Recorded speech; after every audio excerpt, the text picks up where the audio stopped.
नमस्कार। हनुमान जयंती या हनुमान जन्मोत्सव पर आप सभी को शुभकामनाएं और ढेरों बधाइयाँ। हनुमान जी हम सभी के आराध्य तो हैं ही, पर उनके साथ प्रेरणा स्रोत भी हैं। उनके जीवन काल से बहुत कुछ सीखा जा सकता है कि कैसे हम अपने जीवन को सफल बना सकते हैं। और उनकी बताई गई शिक्षा से हम अपने जीवन को अच्छा बना सकते हैं और सफलता के मार्ग पे चल सकते हैं। मैं यहाँ पे 3 किस्से कहूँगा जिसको अमल पे लाके आप लोग भी अपने जीवन में बहुत कुछ कर सकते हैं। पहला है बल और बुद्धि के बीच का संतुलन। जैसा कि हम सभी लोगों ने रामायण रामचरितमानस देखा है, तो वहाँ पे कई बार बल और बुद्धि के उपयोग से हनुमान जी ने माता सीता की खोज भी की और बहुत सी समस्याओं को या परिस्थितियों को उसके हिसाब से सुलझाया है।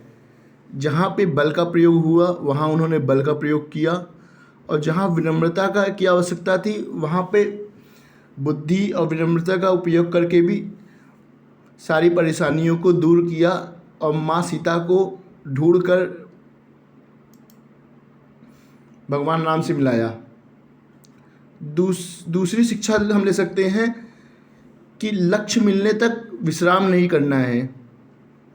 जैसा कि रामायण की कहानियों में बताया गया था कि जब हनुमान जी सीता मैया की खोज में गए हुए थे, तो बीच में समुद्र ने भी और एक बार पर्वत ने भी उन्हें बोला कि आप विश्राम कर लीजिए, लेकिन हनुमान जी ने उस समय विश्राम करने के आमंत्रण को ठुकरा दिया था और सीता मैया की खोज में वो अपना लक्ष्य प्राप्त करने के लिए निकल पड़े थे। तो हमें ये सीखना चाहिए इस बात से कि जब तक हमें लक्ष्य न मिले ना, हमें भी रुकना नहीं है।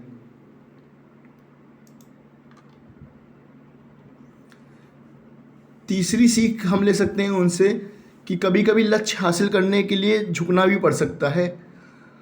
तो हमें झुक भी जाना चाहिए, लेकिन हमारा ध्यान सिर्फ लक्ष्य पे होना चाहिए। जैसा रामायण की कहानी में ही एक जगह पे है कि हनुमान जी जब समुद्र पार कर रहे होते हैं, तो वहाँ पे सुरसा नाम की एक नाग माता उन्हें रोक लेती है, उन्हें खाने की जिद करती है कि मैं तुम्हें खाऊंगी ज़रूर।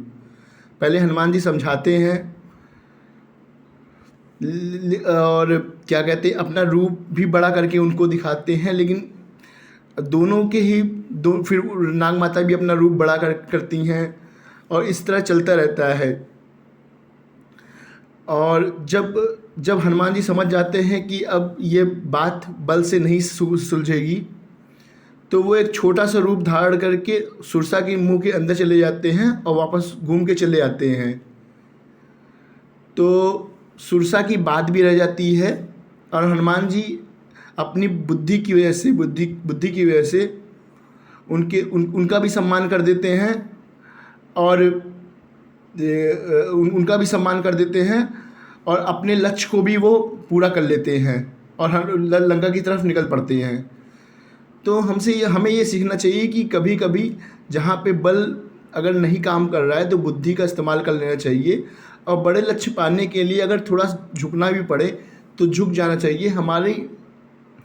हमारा ध्यान लक्ष्य पे होना चाहिए, ना कि बीच के उन रास्तों पे। और एक सीख और भी है कि काम को समय पर ही कर लें, उनसे सीखा जा सकता है। चाहे तो जब वो लंका की तरफ जा रहे थे तो उन्हें लंकनी राक्षस ने रोक लिया था रास्ते में, तो उन्होंने कुछ आवताना देख के उनको अपने बल के प्रहार से बेहोश कर दिया था और अंदर चले गए थे।